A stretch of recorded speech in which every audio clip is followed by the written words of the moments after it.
Hello everyone, स्वागत है आप सभी का हमारे यूट्यूब चैनल स्टडी की 910 में। जैसा कि दोस्तों आज की इस क्लास में हम लोग पढ़ने वाले हैं बिहार फायरमैन के लिए स्टैटिक्स जीके को कवर करेंगे, जिसमें कि दोस्तों मैंने सिलेक्टेड प्रश्नों को कवर किया है आज की इस वीडियो में। तो चलिए शुरू करते हैं आज की इस क्लास को, चीज़ों को समझते हैं। आपको अगर पीडीएफ चाहिए तो वीडियो के डिस्क्रिप्शन में आपको टेलीग्राम का लिंक डाला हुआ है, तो वहाँ जाकर के आप टेलीग्राम से जुड़ जाइए। वहाँ पर इसका आपको पीडीएफ प्रोवाइड करवा दिया जाएगा, तो वहाँ जाकर के आप पीडीएफ को ले सकते हो। 2 दिन से आपको पीडीएफ हालांकि नहीं मिला, तो आज 3 वीडियो का आपका पीडीएफ जो है ये प्रोवाइड करवा दिया जाएगा। तो चलिए शुरू करते हैं। अगर चैनल पर पहली बार आए हो तो चैनल को सब्सक्राइब करके बेल आइकन को प्रेस कर लेना, क्योंकि जब भी मैं वीडियो अपलोड करूंगा तो आपको नोटिफिकेशन जाएगा, सबसे पहले हमारे कंटेंट को देख पाएंगे।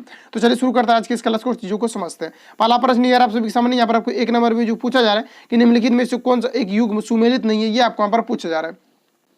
तो यहाँ पर अगर हम बात करें कि कौन सा युग्म आपका जो सुमेलित नहीं है, ये आपको यहाँ पर पूछा जाता है। इसमें करेक्ट आंसर की बात करें तो सबसे पहले ऑप्शन ए को यहाँ पर देखिए, तो मेजर ध्यानचंद जो इसको हॉकी का जादूगर भी कहा जाता है, यानी आप कह सकते हैं कि मेजर जो ध्यानचंद है इसका उपनाम क्या है, तो हॉकी का जादूगर। तो ये आपका यहाँ पर करेक्ट हो जाएगा। लेकिन कौन सा सुमेलित नहीं है, कौन सा गलत है, ये आपको यहाँ पर छाटना है। तो मिल्खा सिंह की बात करें तो फ्लाइंग सिख के नाम से मिल्खा सिंह को जाना जाता है। इसी के अलावा अगर लोग ऑप्शन सी की अगर लोग यहाँ बात करें कि इयान थोरपे को किस नाम से जाना जाता है, तारपीडो के नाम से जाना जाता है। लेकिन हरभजन सिंह की बात करें तो द बॉल के नाम से जाना नहीं जाता है। यही यहाँ पर आपका जो है क्या है, तो ये आपको सुमेलित नहीं है। तो correct answer option number D यहाँ पर आपका करेक्ट हो जाएगा। अगर हम लोग बात करें कि हरभजन सिंह का जो उपनाम है क्या है, यहाँ पर हालांकि आपका होना क्या चाहिए था, तो याद रखना आपका कि यहाँ पर आपका जो करेक्ट आंसर हो जाएगा ये द टर्बनेटर हो जाएगा। क्या हो जाएगा, द टर्बनेटर। और ये किसका उपनाम है, तो ये आपका हरभजन सिंह का जो है ये आपका उपनाम है। तो इन चीजों को यहाँ पर आपको जो है याद रखना है, ठीक है। तो करेक्ट आंसर की बात करें तो ऑप्शन यहाँ पर आपका डी करेक्ट हो जाएगा।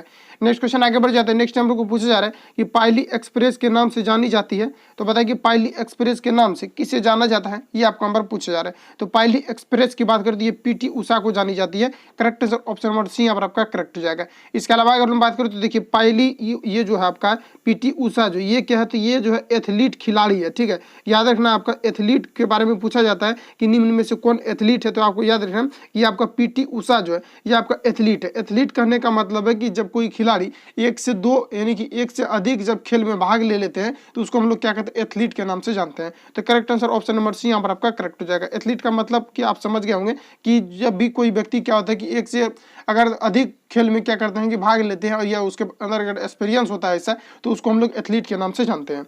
नेक्स्ट क्वेश्चन आगे बढ़ जाते हैं। नेक्स्ट हम लोग को पूछा जा रहा है 3 नंबर में।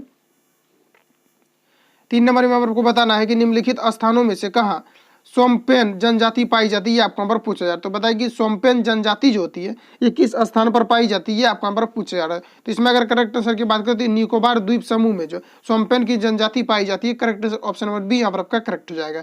नेक्स्ट क्वेश्चन आगे बढ़ते हैं। नेक्स्ट हम लोग को पूछा जा रहा है कि जनगणना 2011 के अनुसार केंद्र शासित प्रदेश पुदुचेरी का लिंगा अनुपात कितना है, ये आपको यहाँ पर पूछा जा रहा है। अकॉर्डिंग 2011 की जनगणना के अकॉर्डिंग बात करें तो इससे आपका प्रश्न पूछा जाएगा, ठीक है, हर बार पूछा ही जाता है। इसके अलावा जैसे जनगणना होता है करंट अफेयर के अकॉर्डिंग आपको वहाँ प्रश्न बन जाता है। तो यहाँ पर करेक्ट आंसर की बात करें तो जनगणना 2011 के अनुसार केंद्र शासित प्रदेश पुदुचेरी का लिंगा अनुपात कितना था, ये आपको यहाँ पर पूछा जा रहा है। तो याद रखना है आपको कि ये 1037 था। Correct answer option number C यहाँ पर आपका करेक्ट हो जाएगा। ये आपका ईस्वी नहीं है, ठीक है, ये आपका क्या है, तो ये आपका जो है 1037 है, ये आपका लिंगा अनुपात जो पाया गया था। नेक्स्ट यहाँ पर आपका ये आपका correct answer option number C यहाँ पर आपका करेक्ट हो जाएगा।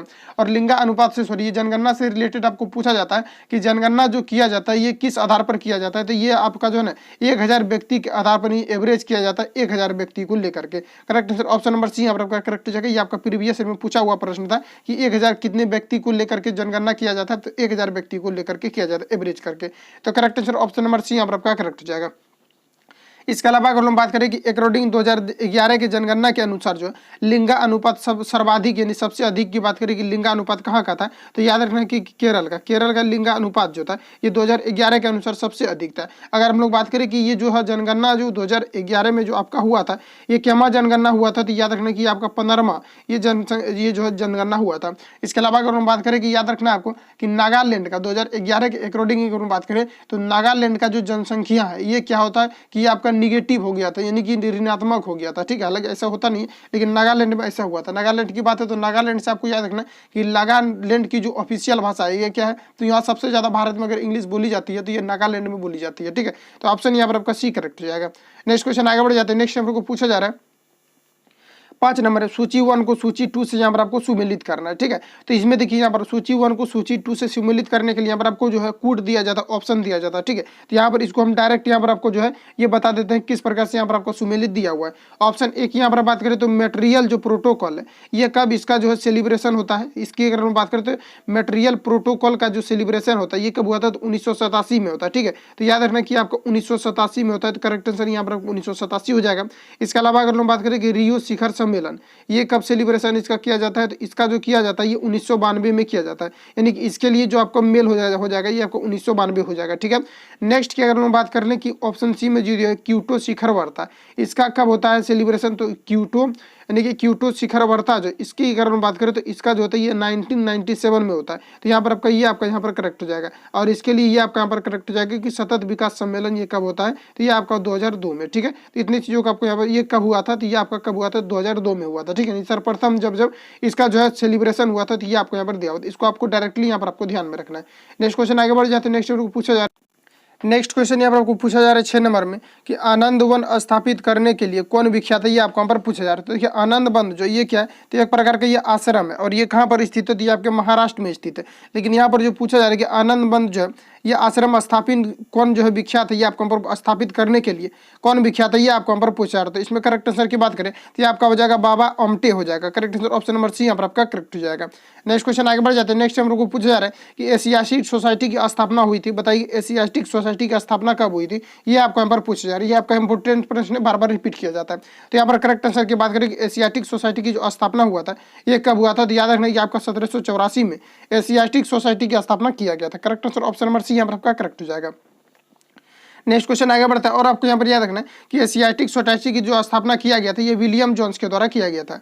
नेक्स्ट क्वेश्चन आगे बढ़ते हैं। नेक्स्ट हम लोग को पूछा जा रहा है 5G इंटरनेट सेवा शुरू करने वाला दुनिया का पहला देश है, तो बताएं कि 5G इंटरनेट सेवा शुरू करने वाला दुनिया का पहला देश कौन सा है, ये आपको यहाँ पर पूछा जा रहा है। तो इसकी करेक्ट आंसर की बात करिए आपका दक्षिण कोरिया हो जाएगा, correct answer option number C यहाँ पर आपका करेक्ट हो जाएगा। और 5G का जो विरोध किया गया था ये कहाँ पर किया गया है, तो ये आपका नीदरलैंड में किया गया है। याद रखना आपको पूछा जाएगा कि 5G का विरोध करने वाला कौन सा देश है, तो ये आपका नीदरलैंड है। और 5G इंटरनेट सेवा शुरू करने वाला दुनिया का पहला देश कौन सा है, तो ये आपका दक्षिण कोरिया है, correct answer option number C यहाँ पर आपका करेक्ट हो जाएगा। हालांकि भारत में अभी तक जो है 5G का ये शुरुआत नहीं किया गया है। नेक्स्ट क्वेश्चन नेक्स्ट की यहाँ पर बात करें तो याद रखना आपको कि भारत में इंटरनेट सेवा की जो शुरुआत किया गया था ये कब किया गया था, 1995 में आपको किया गया था।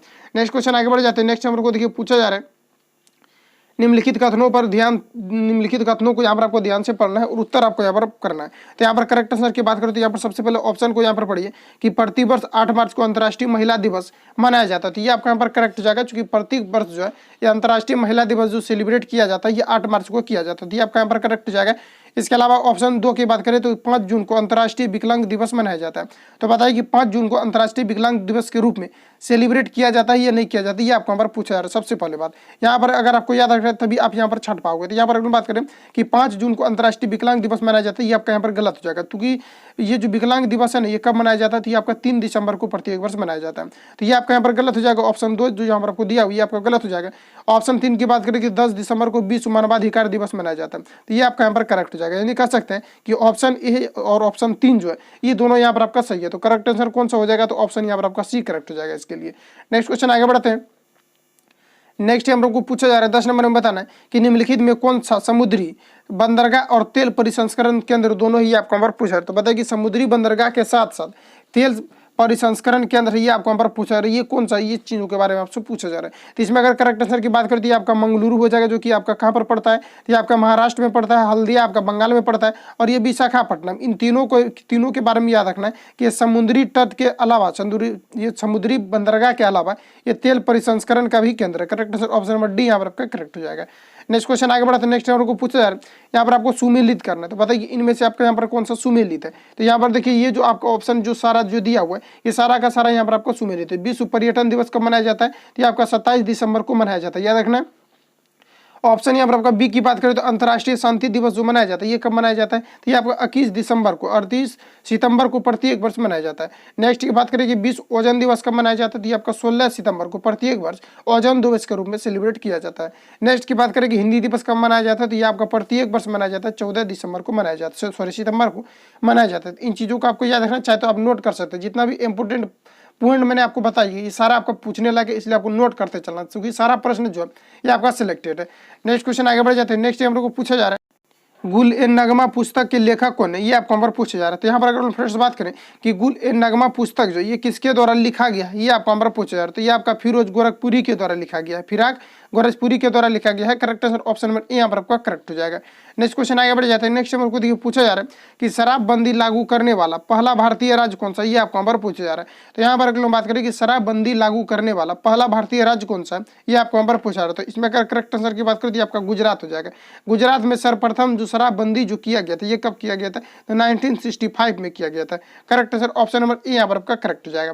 नेक्स्ट क्वेश्चन आगे बढ़ जाते हैं। नेक्स्ट को पूछा जा रहा है SCOPE का संक्षिप्त रूप क्या है, ये आपको नंबर पूछा रहा था। इसमें करेक्ट आंसर आपका क्या हो जाएगा बताइए। तो यहाँ पर हम बात करें कि स्कोप का पूर्ण रूप क्या होता है, इसका मतलब होता है standing conference of public enterprises होता है। Correct answer option number A यहाँ पर आपका करेक्ट हो जाएगा। क्या हो जाएगा, तो standing conference of public enterprises हो जाएगा। नेक्स्ट क्वेश्चन आगे बढ़ जाता है। नेक्स्ट नंबर को देखिए पूछा जा रहा है कि सामरिक शस्त्र न्यूनीकरण संधि किसके बीच है, ये आपको पर पूछा जा रहा है। तो बताइए सामरिक शस्त्र न्यूनीकरण संधि किनके बीच की संधि है, ये आपको पर पूछा जा रहा है। तो इसमें अगर करेक्ट आंसर की बात करें तो ये आपका किसके बीच हो जाएगा, तो याद रखना है आपको कि ये जो हो जाएगा आपका ये USA और रूस के बीच की संधि है। Correct answer option number B यहाँ पर आपका करेक्ट हो जाएगा। नेक्स्ट क्वेश्चन आगे बढ़ जाते हैं। नेक्स्ट नंबर को देखिए पूछा जा रहा है एशियाई खेलों का आयोजन करने का सुझाव पहले डैश में किया गया था। तो बताइए एशियाई खेलों का जो आयोजन करने का जो सुझाव किया गया था ये किन देशों यानी कहां पर ये किया गया था और ये कब किया गया था, ये भी आपको यहाँ पर पूछा जा रहा है। तो यहाँ पर करेक्ट आंसर की बात करें तो आपको 1947 में ये जो है 1947 में जो है एशियाई देश में सम्मेलन जो है ये नई दिल्ली में किया गया था। करेक्ट आंसर ऑप्शन में यहाँ पर आपका करेक्ट हो जाएगा। यहाँ पर इसको फिर से पढ़िए कि प्रश्न में जो पूछा जा रहा है एशियाई खेलों का आयोजन करने का सुझाव पहले डैश में किया गया था, कहाँ पर किया गया था, तो ये आपका नई दिल्ली में किया गया था। 1947 में एशियाई देश सम्मेलन किया गया था। करेक्ट आंसर ऑप्शन नंबर यहाँ पर आपका करेक्ट हो जाएगा। नेक्स्ट क्वेश्चन आगे बढ़ जाता है। नेक्स्ट नंबर को देखिए पूछा जा रहा है 17 नंबर में कि लॉन्गसोंग त्योहार कहाँ पर मनाया जाता है, ये आपको यहाँ पर पूछा है, कहाँ का है लोकप्रिय है, ये आपको यहाँ पर पूछा जा रहा है। तो यहाँ पर करेक्ट आंसर की बात करें कि लॉन्गसोंग जो मनाया जाता है ये कहाँ पर मनाया जाता है, ये आपका सिक्किम में मनाया जाता है। Correct answer option number B यहाँ पर आपका करेक्ट हो जाएगा। नेक्स्ट क्वेश्चन आगे बढ़ जाते हैं। नेक्स्ट नंबर को देखिए पूछा जा रहा है चंडीगढ़ के रॉक गार्डन का विकास किसने किया था, ये आपको यहाँ पर पूछा जा रहा है। तो इसके बारे में आपको बराबर पूछा जाता है। तो यहाँ पर करेक्ट आंसर की बात करें तो यहाँ पर देखिए सबसे पहली बात अगर हम बात करें कि चंडीगढ़ जो ये रॉक गार्डन जो इसकी स्थापना की बात करें कि ये इसका स्थापना जो किया गया था ये कब किया गया था, 1958 में इसकी स्थापना किया गया था। और ये कहा ये जो है स्थापना जो है ये किसने किया था, तो ये आपका नेक चंद के द्वारा किया गया था। Correct answer option number B यहाँ पर आपका करेक्ट हो जाएगा। नेक्स्ट क्वेश्चन आगे बढ़ते हैं। नेक्स्ट क्वेश्चन ये रहा आप सभी के सामने, यहाँ पर आपको 19 नंबर में पूछा जा रहा है कि नवंबर में भारत का कौन सा राज्य संघाई महोत्सव मनाता है।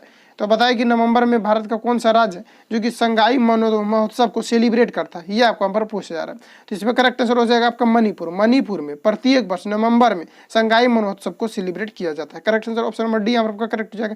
और ये कब किया जाता है, तो ये आपका 21 से लेकर के 30 नवंबर तक इसका सेलिब्रेशन किया जाता है। नेक्स्ट क्वेश्चन आगे बढ़ते हैं। नेक्स्ट हम लोग को पूछा जा रहा है 20 नंबर है और ये लास्ट प्रश्न है आप सभी का आज का। तो यहाँ पर आपको पूछा जा रहा है कि कौन सी दो टीमों ने पहला आधिकारिक अंतर्राष्ट्रीय क्रिकेट मैच खेला, ये आपको पर पूछा जा रहा है। तो बताइए कि कौन सी टीमों ने पहला आधिकारिक अंतर्राष्ट्रीय मैच खेला था, ये आपको पर पूछा जा रहा है। तो इसके बात करें तो इंग्लैंड और ऑस्ट्रेलिया के बीच खेला गया था। करेक्ट आंसर ऑप्शन नंबर यहाँ पर आपका करेक्ट हो जाएगा। ये कब खेला गया था, तो याद रखना 1877 में सर्वप्रथम ये खेला गया था। और इन दोनों के बाद जो सीरीज जो दिया गया था, इन सीरीज का नाम क्या था, तो इन सीरीज के नाम की बात करें तो एसेज सीरीज था। क्या था, तो याद रखना कि आपको एसेज सीरीज था, इन दोनों के बीच जो सीरीज दिया गया था essays series. Correct answer option number यहाँ पर आपका करेक्ट हो जाएगा। बस इतना ही प्रश्न लेकर गए थे। मिलेंगे नेक्स्ट वीडियो में। चैनल पर पहली बार आए हो चैनल को सब्सक्राइब करके बेल आइकन को प्रेस कर लेना, क्योंकि जब भी वीडियो अपलोड होगा तो आपका नोटिफिकेशन देगा, सबसे पहले हमारे कंटेंट को पढ़ पाएंगे। चलिए यहीं पर आज की इस क्लास को समाप्त करते हैं। और वीडियो अगर हेल्पफुल लगता है दोस्तों के साथ शेयर कीजिए और लाइक कीजिए। मिलेंगे नेक्स्ट वीडियो में, तब तक के लिए जय हिंद।